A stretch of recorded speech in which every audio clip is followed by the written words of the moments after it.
Welcome once again in poly knowledge YouTube channel. तो guys आगे अपने चैनल पर एक नया वीडियो लेकर जिसमें हम आपको पढ़ाएंगे इलेक्ट्रिक एनर्जी अर्थात वैद्युत ऊर्जा। तो वैद्युत ऊर्जा क्या होता है? किसी भी इलेक्ट्रिक सर्किट हो उसे हिंदी में कहते हैं वैद्युत परिपथ। उसमें बे होने वाली वैद्युत ऊर्जा किस पर डिपेंड करती है? वोल्टेज, करंट और समय पर। इन तीनों पर डिपेंड करती है। और किस प्रकार से डिपेंड करती है? इन तीनों के प्रोपोर्शनल होता है। तो इसमें व्यय होने वाली वैद्युत ऊर्जा क्या हो जाएगी? वैद्युत ऊर्जा बराबर हो जाएगा VIT। किसके बराबर हो जाएगा? V गुणे I गुणे T। तीनों के क्या हो जाएगा? प्रोपोर्शनल रहेगा, तीनों का आपस में गुणा हो जाएगा। और इसे हम डिनोट किससे करेंगे? वैद्युत ऊर्जा को U से। तो U बराबर क्या आ गया? VIT। इस प्रकार से अगर हम क्या करते हैं, इसका फिगर कुछ इस प्रकार से बनाते हैं। मान लीजिए ये क्या हमारा एक ट्रायंगल दिखाई दे रहा होगा आपको, तो त्रिभुज। तो हम इसे यहाँ पर लिखेंगे U और ये हमारा क्या हो जाएगा? ये हमारा हो जाएगा P। क्या रहेगा? P, जिसे हम बोलते हैं वाट। ओके, वो पावर। और ये हमारा हो जाएगा क्या? T। तो अगर हमें इसमें से जिसे फाइंड करना होगा, मान लीजिए P को फाइंड करना, तो उसे क्या करते हैं? उसे यहाँ से हम रिमूव करने का मतलब ऐसा करते हैं जिससे यहाँ पर दिखाई ना दे। तो P बराबर क्या हो जाएगा? U/T। अगर हमें T फाइंड करना है तो U/P। अगर हमें U फाइंड करना है तो U बराबर P×T। जो डॉट है उसका मल्टीप्लाई होगा और जो पूरा कंप्लीट ऐसे लाइन बनाई गई है उसका डिवाइड है। ओके, तो इसी प्रकार से क्या कर सकते हैं? P के स्थान पे आप रख सकते हैं V भी, और लेकिन तब यहाँ पर T के स्थान पे रखना पड़ेगा Q, क्योंकि IT क्या होता है? Q के बराबर होता है। अभी तक हमने VI को P रखा था, अब क्या करेंगे? V को ओनली V रहने देंगे और IT को क्या करेंगे? Q भी रख सकते हैं। ओके, तो इस प्रकार से हमने बनाया था। एक बार PT लिख सकते थे, एक बार VQ लिख सकते थे। इस प्रकार से एक ट्रायंगल और बना के ऐसे बता सकते हैं, लेकिन हम क्या करेंगे? दूसरा चलेंगे। अब आपको एक नेक्स्ट बताएंगे जो कि हमारा रहेगा O। अभी हम क्या करेंगे? वैद्युत ऊर्जा को एक O टाइप का हमने क्या बनाया? फिगर बनाया है। अब उसमें क्या करेंगे? आपको ये हमारा क्या है? डॉटेड लाइन है। यहाँ पर U रहेगा, यहाँ पर क्या रहेगा? V रहेगा, यहाँ पर I रहेगा, यहाँ पर T रहेगा। ओके, तो इस प्रकार से हमें जिसको फाइंड करना है, U को फाइंड करना है, तो U बराबर हम क्या करेंगे? U को ऐसे यहाँ से रिमूव करेंगे। U बराबर क्या हो जाएगा? VIT। जो डॉटेड है वो मल्टीप्लाई में होंगे और जो कंप्लीट लाइन है वो किस में जाएगा? डिवाइड में। तो इस प्रकार से ये हमारा क्या हो गया? U का हो गया। अब यहाँ पर हम क्या कर सकते हैं? VIT के स्थान पे लिख सकते हैं I²RT। क्या लिख सकते हैं? I²RT। क्योंकि हम यहाँ से V को रिमूव कर देंगे, V के स्थान पे IR रख देंगे तो I²RT हो जाएगा। नेक्स्ट वाला इमेज भी बन सकता है एक और।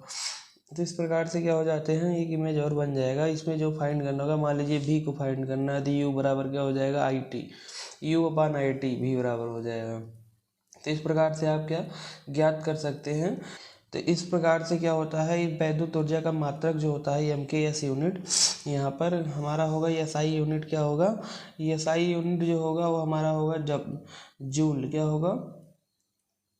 वाट सेकेंड या जूल। हम जो SI यूनिट लिखेंगे उसे क्या लिखेंगे? वाट सेकेंड लिख सकते हैं या जूल लिख सकते हैं। ये हमारा क्या होगा? जूल। और ये हमारा क्या हो जाता है? एक नॉर्मल सा हो जाता है। क्या SI पद्धत होने के साथ साथ ये क्या होता है? बहुत ही छोटा मात्रक होता है। इसका हमारा बहुत ही मतलब कम यूज होता है। इसीलिए हम क्या करते हैं? किसका यूज करते हैं? वाट हावर का यूज करते हैं या किलोवाट हावर का यूज करते हैं। ओके, तो इन दोनों में से वैसे हम किलोवाट हावर का ज़्यादा यूज करते हैं, वाट हावर का कम ही यूज किया जाता है। तो ये हमारा क्या हो गया? वाट हावर कम यूज किया जाता है, किलोवाट हावर ज़्यादा यूज किया जाता है। तो यहाँ पर हम क्या करेंगे? आपको एक क्या करेंगे? इससे संबंधित सूत्र भी बताएंगे किलोवाट हावर से। तो U बराबर हमारा क्या होगा? वाट गुणे सेकेंड। ओके, हमने यहाँ पर बताया था वाट सेकेंड। तो वाट गुणे सेकेंड, तो वाट क्या हो जाएगा? W, और सेकेंड क्या हो जाएगा? T। अब W को लिख सकते हैं VIT, और VIT को लिख सकते हैं V के स्थान पे IR, तो हो जाएगा I²RT। I²RT से रिलेटेड जितने सूत्र हैं सब बाहर निकल रहे हैं अब। VIT I²RT, और एक रहेगा V²R×T, और दूसरा रहेगा हमारा क्या रहेगा? VQ। तो इस प्रकार से इतने फार्मूले हो गए। इसका मात्रक होगा जूल या वाट सेकेंड। ओके, तो इस प्रकार से हम क्या कर सकते हैं, इतने फार्मूले आपको बता दिए और इसका मात्रक। अब आपको हम बताएंगे वाट सेकेंड क्या होता है या जूल क्या होता है। क्या वाट सेकेंड या जूल क्या होता है। तो वाट सेकेंड हमारा क्या होता है कि अगर हमारा कोई भी विद्युत परिपथ हो, उसमें 1 वाट का लोड लगा हो और 1 सेकेंड में उसमें व्यय होने वाली वैद्युत ऊर्जा जो रहेगी वो क्या कहलाएगी, वाट सेकेंड कहलाएगी। तो 1 वाट का कोई लोड लगा हो और कितने समय तक, 1 सेकेंड में व्यय होने वाली जितनी भी वैद्युत ऊर्जा रहेगी वो 1 वाट सेकेंड कहलाएगी। ओके, नेक्स्ट हम बताएंगे आपको, ये हमारा एमकेएस पद्धति में एसआई प्रणाली में क्या होगा, एक अंतर्राष्ट्रीय मात्रक है, लेकिन इसका हमारा जीवन में बहुत कम यूज किया जाता है क्योंकि बहुत ही छोटा मात्रक हो जाता है ये वाट सेकेंड। हमारी वैद्युत ऊर्जा जो होती है वो किलोवाट आवर में ज़्यादा खर्च होती है, मतलब बहुत ज़्यादा खर्च होती है, इसलिए हम उसे किलोवाट आवर में क्या करते हैं, मेजर करते हैं। ये वाट सेकेंड हमारी छोटी हो जाती है तो इसीलिए हम इसे छोड़ देते हैं, पहुँचते हैं वाट आवर में। इसमें वाट आवर में तो इस प्रकार से क्या हुआ, वाट आवर में किसी भी वैद्युत परिपथ में अगर 1 वाट का लोड लगा है और 1 घंटे में जितनी वैद्युत ऊर्जा व्यय हो रही है, 1 वाट के लोड के द्वारा 1 घंटे में जितनी वैद्युत ऊर्जा व्यय हो रही है वो क्या कहलाएगी, वाट आवर कहलाएगी। ओके, तो आप जान सकते हैं 1 वाट गुणे 1 आवर, 1 वाट गुणे 1 आवर, और 1 वाट क्या होता है, 1 वाट बराबर होगा हमारा, सॉरी 1 वाट बराबर 1 वाट ही रहेगा, लेकिन 1 आवर बराबर हो जाएगा 3600 सेकेंड। कितना हो जाएगा, 3600 सेकेंड। तो ये हम लिख सकते हैं क्या, इसे हम वाट में ही रहने देंगे, ये हमारा हो जाएगा 3600 वाट सेकेंड। क्या हो जाएगा, वाट सेकेंड। वो जो हमारा आवर था उसको हमने सेकेंड में कन्वर्ट कर दिया बस, और कुछ नया नहीं हुआ है। उसके बाद ये जो हमारा मतलब एमकेएस पद्धति में क्या है, एक मध्यम मात्रक है, इसका व्यवहारिक उपयोग अत्यंत सीमित है। क्या है, बहुत ही कम किया जाता है व्यवहारिक उपयोग। सबसे ज़्यादा किसका यूज किया जाता है, किलोवाट आवर का। किलोवाट आवर क्या होता है, यदि किसी वैद्युत परिपथ में 1 किलोवाट का क्या लगा हो, वैद्युत लोड लगा हो, इलेक्ट्रिक लोड लगा हो, और तो वो 1 आवर में जितनी वैद्युत ऊर्जा लेगा, 1 आवर में जितनी वैद्युत ऊर्जा व्यय करेगा वह क्या कहलाएगा, किलोवाट आवर कहलाएगा। अब किलोवाट आवर बराबर क्या होता है, एक मतलब 1 किलोवाट में कितने होंगे, 1000 वाट, 1000 वाट गुणे और 1 आवर में कितने होंगे, 3600 सेकेंड होंगे। तो ये हमारा क्या हो जाएगा, 36 गुणे 10⁵ क्या हो जाएगा, वाट सेकेंड। इसे हम लिख सकते हैं वाट सेकेंड। तो हमने किलो वाट आवर जो है उसे वाट सेकेंड में कन्वर्ट कर दिया है। 1 किलो वाट आवर बराबर कितना होता है, इतना वाट सेकेंड होता है। इस प्रकार से हमने क्या किया, इसे कन्वर्ट कर दिया है। परिभाषा हमने बताया कि डिफिनीशन ऑफ म्यूचुअल रिलेशनशिप का। अब हम यहाँ पर आपको बताएंगे relationship between unit of electric energy and thermal energy. वैद्युत ऊर्जा तथा हीट जो हमारा थर्मल था उसमें ऊर्जा, उसमें संबंध बताएंगे। ओके, तो 1 किलोवाट आवर बराबर हमने क्या बताया आपको, 1 किलोवाट आवर बराबर बताया कि 36 इंटू 10⁵ वाट सेकेंड होते हैं। अगर हम जानते हैं कि एक कैलोरी बराबर क्या होता है, 1 किलो कैलोरी बराबर क्या होता है हमारा, 4186। हमने आपको पिछली वीडियो में जब बताया, जो पढ़ा रहे थे वहाँ, तो ये बताया था कि इतने जूल होते हैं। ओके, अब हम क्या करेंगे, इसी जो हमारा आया है वाट सेकेंड का, इसी में हम क्या करेंगे, इतने से भाग दे देंगे, अपने आप क्या आ जाएगा, कैलोरी में कन्वर्ट हो जाएगा, क्योंकि अभी ये किस में है, जूल में है। वाट सेकेंड को हम जूल भी बता सकते हैं। अगर हम इतने जूल से उसमें मल्टीप्लाई करेंगे, क्योंकि इतना जूल बराबर होता है 1 कैलोरी, तो इतने जूल से अगर मल्टीप्लाई करेंगे, जितना कैलोरी रहेगा हमें पता चल जाएगा। और कैलोरी किसका मात्रक है, किलो कैलोरी थर्मल का मात्रक है, मतलब थर्मल एनर्जी का। तो अभी किसमें है हमारा, वैद्युत ऊर्जा में है, तब उसमें ऊर्जा में कन्वर्ट हो जाएगा। तो यहाँ पर हम लिखेंगे 36 गुणे 10⁵ बटे 4186। ओके, और ये जब हम मल्टीप्लाई करेंगे तो हमारा आ जाएगा कितना, 860 किलो कैलोरी। ओके, क्या आ जाएगा, तो इस प्रकार से हमारा क्या हो गया, 1 किलो वाट आवर किस में कन्वर्ट हो गया, 860 किलो कैलोरी में। तो इस प्रकार से हमने क्या किया, वैद्युत ऊर्जा को थर्मल एनर्जी में कन्वर्ट कर दिया। ओके, हाँ आपको क्या बताएंगे कि वैद्युत ऊर्जा तथा यांत्रिक ऊर्जा की इकाई में संबंध बताएंगे। ओके, तो यहाँ पर आपको क्या बताया जाएगा कि 1 किलोवाट आवर में कितने हमारे उसको हम यांत्रिक ऊर्जा में कन्वर्ट करके बताएंगे कितने हमारे फुट पाउंड होते हैं। ओके, तो हमने बताया कि 1 किलोवाट आवर में कितने जूल होते हैं, 36 × 10⁵ क्या होता है, जूल बताया था।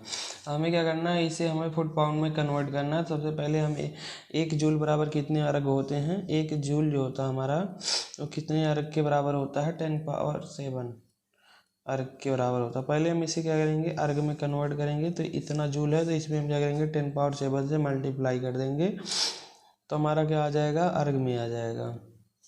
इतना आ गया क्या, अर्ग, ये हमारा क्या है, 1 जूल बराबर उतना बताया गया। ओके, तो हमारा क्या हो गया, 36 × 10⁵ और 7 जुड़ के हमारे कितने हो जाते हैं, 12। तो ये कितने हो गए, 12 हो गए। इस प्रकार से हमारा अर्ग में आ गया है अभी। अब इस अर्ग को हम क्या करेंगे, फुट पाउंड में कन्वर्ट करने के लिए हम बता दें आपको कि हमारा जो होता है 1 जूल बराबर कितना होता है, 1 जूल बराबर जो हमारा होता है, 1 जूल बराबर होगा 23.67 फुट पाउंड, क्या होगा, फिट पाउंड। तो इसे हम क्या करेंगे, यहाँ से जूल वाला जो है इसी को हम क्या करेंगे, अर्ग में कन्वर्ट कर देंगे, सॉरी फिट पाउंड में। अभी अर्ग में कन्वर्ट हो गया, जो कि ये भी क्या है, यांत्रिक ऊर्जा की इकाई है। अब इसे हम फुट पाउंड में कन्वर्ट करेंगे, वो भी हमारा क्या रहेगा, यांत्रिक ऊर्जा की इकाई रहेगा। तो इसको फुट पाउंड में कन्वर्ट करने के लिए इतना जूल है तो हम तुरंत इसे मल्टीप्लाई कर देंगे 23.67 से। ये मल्टीप्लाई करने के बाद आ जाएगा कितना, हमारा आ जाएगा 852.15 × 10⁵ फुट पाउंड। ओके, तो इस प्रकार से हमारा क्या आ गया, फुट पाउंड आ गया। ये हमारा किस में कन्वर्ट हो गया, ये किलोवाट आवर किस में कन्वर्ट हो गया, ये यांत्रिक ऊर्जा की इकाई में कन्वर्ट हो गया। यहाँ भी कन्वर्ट किया गया था, वही हो गया। तो इस प्रकार से हम क्या किए, या वैद्युत ऊर्जा को यांत्रिक ऊर्जा की इकाइयों में संबंध फाइंड कर लिए, वैद्युत ऊर्जा तथा यांत्रिक ऊर्जा की इकाई में संबंध। अब हम आपको बताएंगे परिभाषा पारस्परिक संबंधता, अर्थात सूत्र, मतलब कुछ ऐसे संबंध है जिसका सूत्र मतलब वाट क्या है। जैसे हम बताएंगे व्हाट इज वाट, तो हमारा वाट क्या है, 1 सेकंड में 1 जूल की विद्युत ऊर्जा को 1 वाट कहते हैं।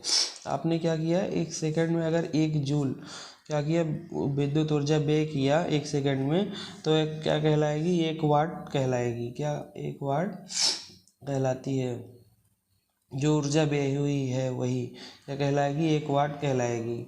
अर्थात जूल प्रति सेकंड, समझ में आया होगा कि जूल मतलब जूल प्रति सेकंड जो हमारा होता है उसी को वाट कहते हैं। ओके, अब हम चलते हैं नेक्स्ट वाले पर, क्या होगा, किलोवाट। जो हमारा किलोवाट क्या होता है, ओके, किलोवाट क्या होता है, तो 1 घंटे में 1 किलोवाट आवर की व्यय ऊर्जा 1 किलोवाट कहलाती है। अगर हम 1 घंटे में कितना ऊर्जा व्यय कर रहे हैं, 1 किलोवाट आवर, मतलब 1 किलोवाट आवर की विद्युत ऊर्जा अगर हम व्यय कर रहे हैं तो हमारा क्या कहलाएगी, 1 किलोवाट कहलाती है। ओके, अब आपको हम बताएंगे क्या, मेगावाट। हमारा क्या रहेगा, मेगावाट रहेगा।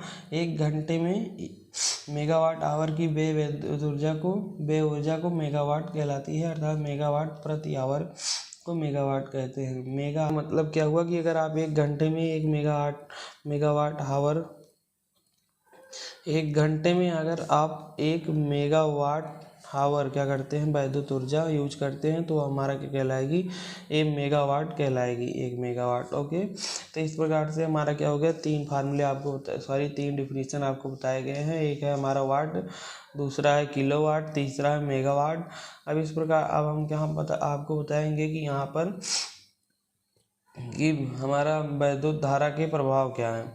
तो वैद्युत धारा के हमारे क्या हो, ऊर्जा संरक्षण के नियम से आप जानते हैं कि आपको ऊर्जा संरक्षण के नियम से आप जानते हैं कि न ऊर्जा को जनरेट किया जा सकता है, न ही नष्ट किया जा सकता है।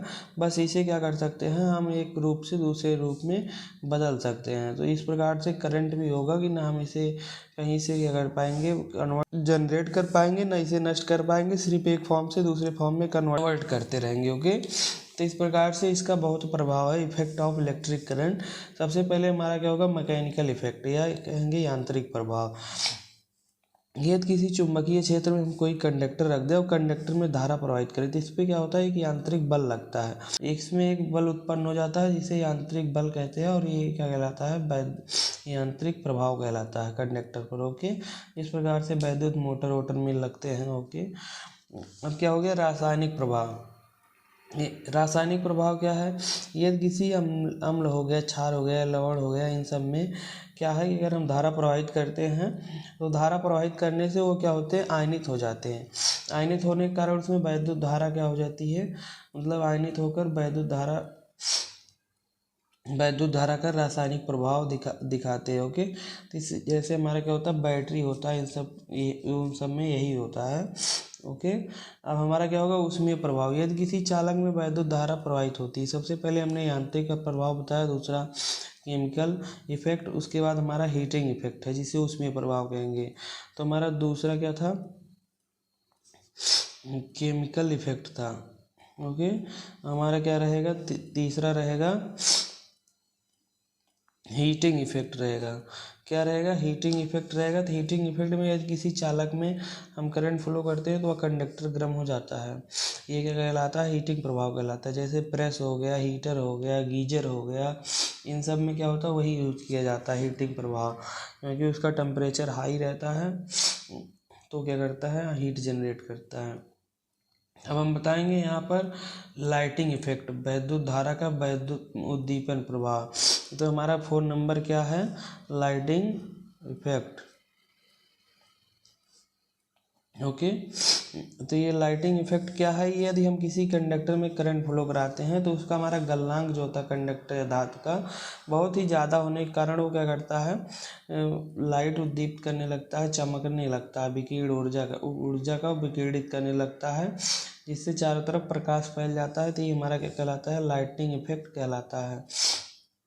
हमारा पांचवा क्या रहेगा, चुंबकीय प्रभाव। यदि किसी चालक में वैद्युत धारा प्रवाहित करते हैं तो उसके चारों ओर चुंबक बन जाता है, इसके चारों ओर बलों के रूप में चुंबकीय क्षेत्र स्थापित हो जाता है। तो यही हमारा क्या कहलाता है, चुंबकीय प्रभाव, मैग्नेटिक इफेक्ट। ओके, तो यहाँ हमारे क्या बताए गए, 5 इफेक्ट बताए गए हैं। नंबर 1 वाले पर था क्या, मैकेनिकल इफेक्ट, इसे हमने लिखा ही नहीं है, इसे लिख देते हैं यहाँ पर।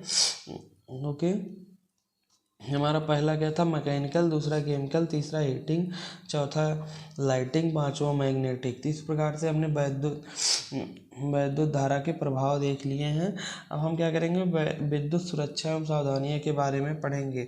तो आपने देखा ही होगा कि आजकल इंडस्ट्रियल एरिया हो या मानव का जीवन हो, उसमें क्या है, वैद्युत ऊर्जा बहुत ही इम्पॉर्टेंट हो चुका है। और क्या होता है, कभी कभी ये घातक भी साबित हो जाता है, किसी किसी को शॉक लग जाती है, झटके लग जाते हैं। तो इस प्रकार से हमारा क्या हो जाता है, ये प्रॉब्लम भी बन जाता है और यूज भी बहुत ज़्यादा है। तो हमें क्या करना है, यूज करने के साथ साथ इस प्रॉब्लम को भी दूर करना है। तो इस प्रॉब्लम को दूर करने के लिए सबसे पहले देखेंगे प्रॉब्लम कौन सी आती है या क्या हो सकते हैं, इसके प्रमुख कारण क्या हो सकते हैं वैद्युत दुर्घटनाओं के, कि इस कारण से प्रॉब्लम आ सकती है। तो सबसे पहले क्या होगा कि हम सुरक्षा संबंधी नियम का पालन नहीं कर रहे होंगे। जितने सुरक्षा संबंधी नियम हैं, जब उसका हम यूज नहीं करेंगे तो हमें शॉक लग सकता है। ओके, उसके बाद हम क्या होगा, उचित कपड़े, जैसे हम क्या करेंगे, उचित सुरक्षात्मक कपड़े नहीं पहनेंगे। अभी हमें बोला जाए कि पैर में रबड़ का शूज पहनिए, हाथ में ग्लव्स पहनिए और सूती वस्त्र पहनिए। अगर हम इन सब का पालन नहीं करेंगे तो शॉक जाहिर सी बात है लगेगा ही। हमारा तीसरा क्या है, तीसरा है सुरक्षा संबंधी सावधानियों को पालन करना। तो सुरक्षा सावधानी जितनी भी हैं उसका हम पालन, सुरक्षात्मक सावधानियाँ उसका हम पालन करेंगे, तभी हम क्या होगा, शॉक से बच पाएंगे। तो इस प्रकार से कई ऑप्शन हो जाते हैं हमारे। हम क्या, जैसे विद्युत उपकरण का भी यूज अगर सही से नहीं कर पाएंगे तब भी हमारे क्या लगेंगे, शॉक लग सकते हैं। तो इस प्रकार से 4 प्रकार हमने बताए, कि आप सुरक्षा संबंधी नियम का पालन नहीं कर रहे होंगे, उचित सुरक्षात्मक कपड़े नहीं पहन रहे होंगे। तीसरा हमने बताया कि आप सुरक्षात्मक सावधानी का पालन नहीं कर रहे होंगे, कि मतलब अगर हमें किसी भी कंडक्टर से कितना दूरी बना के रखना है तो वो अगर आप नहीं बनाएंगे शॉक लग सकता है। विद्युत उपकरण का सही प्रयोग नहीं कर रहे होंगे। तो इस प्रकार से हमने 4 बताए। और इस सावधानियों से बचने के क्या उपाय हैं कि आपने जितने भी हमारे सूती कपड़े हैं या रबड़ के जूते हैं, जितने भी इन सबको बताया गया, इन सबको आप पहन के रखिए। ये हमारे क्या हो जाते हैं, उससे बचने के लिए सावधानियां हो जाती हैं। औजार संबंधी सावधानियां, इसका सही यूज करना सीख जाइए। ये सब मतलब अगर आप करते रहेंगे तो इस प्रकार से ये प्रिकॉशन रहेगा, प्रिकॉटेशन रहेगा कि सुरक्षा मतलब सावधानियां रहेंगी आपको शॉक ना लगने के लिए। ओके, थैंक यू दोस्तों। अगर आपको हमारा ये वीडियो अच्छा लगा तो लाइक शेयर सब्सक्राइब करें। नेक्स्ट वीडियो में मिलते हैं आप नेक्स्ट चैप्टर के साथ। ओके।